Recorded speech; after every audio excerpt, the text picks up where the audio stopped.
Ako po ay umaamin sa aking maling nagawa. Pinahintulutan ko po ang aking sarili na maging kasangkapan sa pagpapatupad ng isang masamang gawain. I, Roberto R. Bernardo, a resident of Malolos City, Bulacan. My statements hereunder are based on personal knowledge and direct interactions with great risk to my safety and that of my family members. I confirm the following. Congressman Saldico. Congressman Saldico one time called me and wanted to confirm, maayos bang kausap si Engineer Alcantara? Engineer Alcantara then told me that Kong Saldico was asking for a 25% commission, 2% was to be shared equally between Engineer Alcantara and myself. He made deliveries of cash to Congressman Saldico in compliance with his commitment. Senator Chis Escudero. Maynard Ngu is a close friend and campaign contributor of Senator Chis Escudero. I personally submitted a list of projects to Maynard Ngu. I asked, Boss, okay na ba ang 20%? Maynard said, okay. After inclusion of the projects in the GAA, I delivered 20% of approximately 800 million or about 160 million, which was meant for Senator Escudero. Senator Ramon Bong Revilla. Sometime in the year 2024, Senator Revilla and I met where I gave him a list of projects given to me by Engineer Alcantara. Senator Revilla asked for a commitment, which I suggested. Then he approved at 25%. Senator Revilla will appreciate additional contributions for his senatorial re-election bid. Engineer Alcantara collected the 25% commitment, or about 125 million, which was turned over to me and then delivered to Senator Revilla in his house in Cavite. Senator Nancy Binay. Sometime in the year 2024, Carlin Villa, a staff of trusted confidant of Senator Binay, called me and asked for a commitment which was set at 15% of the total amount of the projects. Engineer Alcantara collected 15% commitment, or about 37 million, which was turned over to me and which I then delivered to Senator Binay at a house in Quezon City. I attest to the truth of the foregoing statements based on my personal knowledge and authentic records. Handa po akong gawin ang lahat ng nararapat upang maiwasto ang aking kamalian at maiwasan na ito'y mangyaring muli. Policy gap. Would you agree with me, sir, na isa pong policy gap ito na hindi pala uniform ang policy ng banks on how to treat transactions? Hindi pare-pareho? So, pag suspicious, hindi po? Parang normal yun dahil sa kuwan sila? Yung circumstances, Your Honor, it is enumerated po, naka-enumerate po sa batas yan. So, ang interpretation po would be with the AML unit po nung covered person. So, kailangan pong baguhin po yan, yung policy po na yan. Kasi something's wrong. Will you agree? Kasi nagagamit po eh. Never mind po, sagutin niyo lang po yan mamaya-maya po. Dito po na tayo kay Sir Orly Regala Gutesa. Sir Orly, itong katabi mo, mga driver ito eh. Si Balatbat, si Santiago, nagde-deliver. Itong si Balatbat, nakapag-deliver na raw kay Saldi ko. Nakita mo ba ito? Magkakilala ba kayo yan? No, Your Honor. Hindi pa kayo nakakilala yan? Yes, Your Honor. Mr. Balatbat, hindi mo na mamumukaan si Sir Orly, security po ni Saldi ko? Hindi po, Your Honor. Hindi mo rin kilala? Hindi po. Alright. Sir, I have, Mr. Chair, with your indulgence, I just have two quick question. Anong trabaho ninyo, sir? Security? Bago po kayo nag-security, anong trabaho ninyo sa Philippine Marine? Sa infantry, artillery, ano saan po kayo? Dati po sa intelligence po ako sa Marine Corps. Intelligence. Tapos diretso na po kay Saldico o meron pa kayong VIP muna na daanan? Dati po galing ako sa Coca-Cola. Naging consultant po ako sa Coca-Cola. Tapos po, kay Saldico na? Opo. Nag-resign po ako sa Coca-Cola. Di napunta po ako sa kay Saldico, sir. Kay Saldico na po. Yun po yung unang politiko ninyo? Yes, Your Honor. Alright. Sir, tanong ko lamang po. Okay. Mabigat po yung inyong nag-deliver po kayo kay Speaker Martin Romualdez. Could you name kung sino po mag-deliver? Siyempre po, kailangan nyo i-confirm na na-deliver na po, boss, yung pera. Kaya, siyempre, i-confirm mo kay Saldico, na-deliver na po sa bahay ni Speaker. Sino po mga dinideliveran nyo? Alam nyo ba ang pangalan? Sa dami po ng pera na yon. Sa pagkakaalam ko po, wala po kaming direct contact doon sa receiver. Kasi ang may direct lang contact doon, Your Honor, is si Paul or kaya si Mark. Si Paul or si Mark? Yes, Your Honor. Kasama ninyo, si Paul or si Mark, mag-deliver ng pera? Yes, Your Honor. Kay Speaker? Yes, Your Saan Honor. bahay po ito?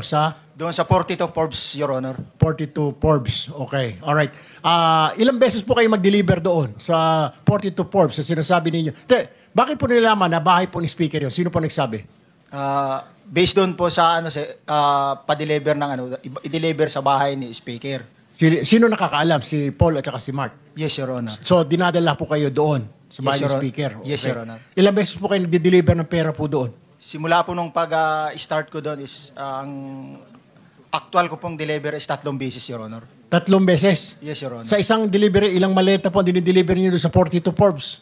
Yung sa 42 Forbes, sir, Your Honor, yung sa nakuha naming 46 doon sa Bali noon, Oo. inakyat mo na yun sa bahay nila sa Horizon. Din nung ibinaba yung 46, naging 35 na lang yung box na naibaba. Dinala saan? Doon sa 42 Forbes na, Your Honor. Kay, sa bahay mo nun ni speaker? Yes, Your Honor. Ilang beses kayo nag-deliver doon? Minsan lang? Ilan? Ako, during that time, 3 beses sa akin, pero based doon sa group chat namin is, kasi namumonitor ko po yung group chat ng movement ng duty ng basura.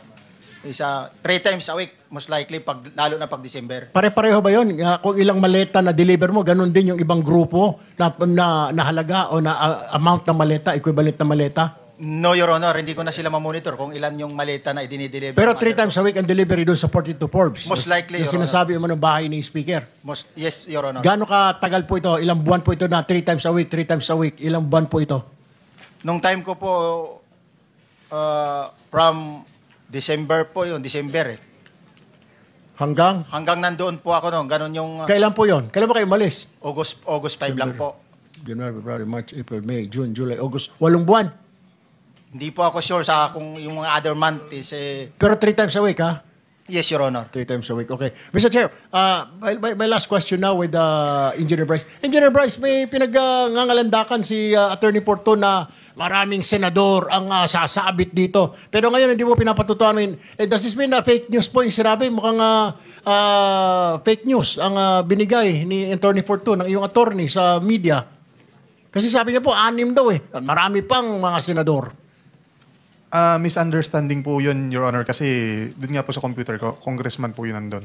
Congressman, hindi senador. Opo, So, Your Honor. sinasabi mo ngayon, hindi naman yung 6 na puro mga senador yon. Hindi po totoo, Your So, Honor. fake news po yon. Kaya mag-usap po kayong attorney, mamaya po ako mag-usap kayo. Sabi Yes, mo, ayusin yes po. po. Kasi hindi po maganda tignan at hindi rin maganda pakinggan na 6. Ang mga tao ngayon nagtatanong, sino ba yung 6 na yan? Sino ba yung mga kulang pa na yan? And I think that is unfair. Can you please inform your lawyer? Ano po?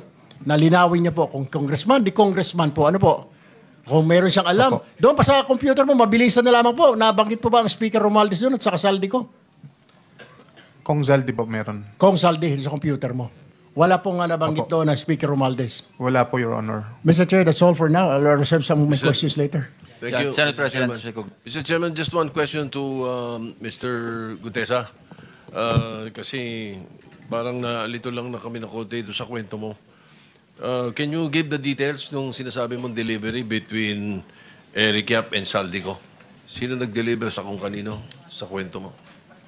Nung part of December, sir, ng 2024, doon ko po na aktuhan si Congressman Yap na siya mismo ang nag-deliver doon sa Bali Verde 6 ng 46 na maleta na naglalaman. Yung level kasi ng maleta may nakalagay na post 8, may nakasulat na 48 siya eh. Pagkatapos nung binuhat na namin yung maleta na yon, inilagay doon sa bahay, binubuksan ni Paul yun, saka binibilang. Kaya Teka. na-notice ko na, Okay. Sabi mo galing kay Eric Yap yes, Your Honor. from one congressman to another. Saan nyo kinuha kay Eric Yap yung 46 na maleta? Dineliver lang niya po, kita lang po kami doon sa Bali Verde 6. Dinala niya lang yung mga maleta na yun doon sa Bali Verde 6 during the time. Tapos kayo ang nag-deliver sa... Nung inilipat po namin sa sakyan, dinala na namin sa Horizon yung mga maleta na yun. Yun yung 46 na sinasabi mo. Yes, Your Honor. Okay, thank you. Mr. Chair, I just want to make addition, yung mga clarification po na gano'n. Kasi po sa Kongreso, siguro alam din po ito ni Congressman, ni Senator Dante Marcoleta, magkasama po kami. Uso po yung bilihan ng budget sa Congress. Opo, the budget po, si Senator Marcoleta can attest to this.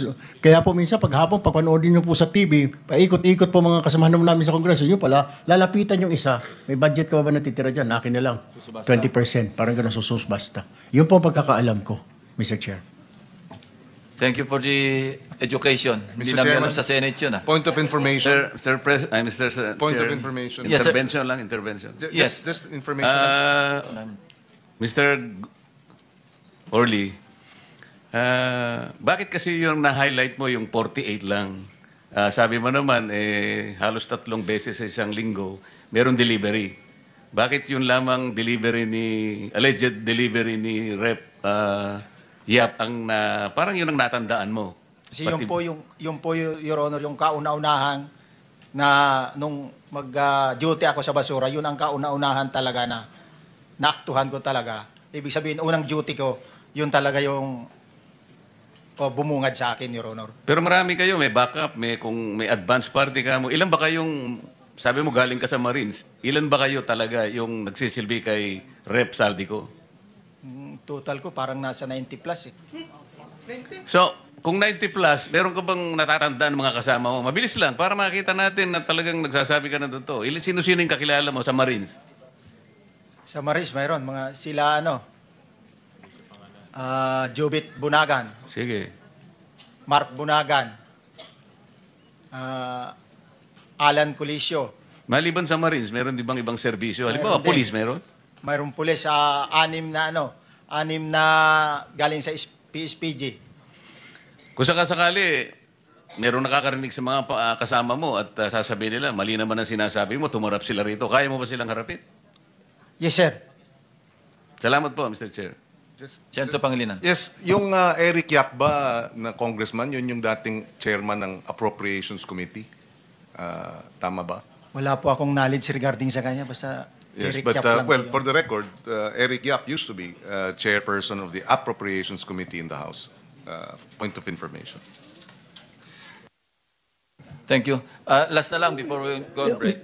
Anong specific duty assignment mo sa Philippine Marines? Anong unit? Sabi mo, intelligence. Ay, sir, sa MC to ako dati, sir. Marine Corps Intelligence. Bakit? Authorized ba yung mga Philippine Marines na mag-serve as a security escort ng civilians? No, Ang sir. alam ko- Sorry, sir. No, sir. During that time, sir, retire na po ako. Hinar ka bilang retired na Marine personnel. Ay, sir. Okay, thank you. So, Mr. Chair, in connection Sige. doon sa tanong mo, okay.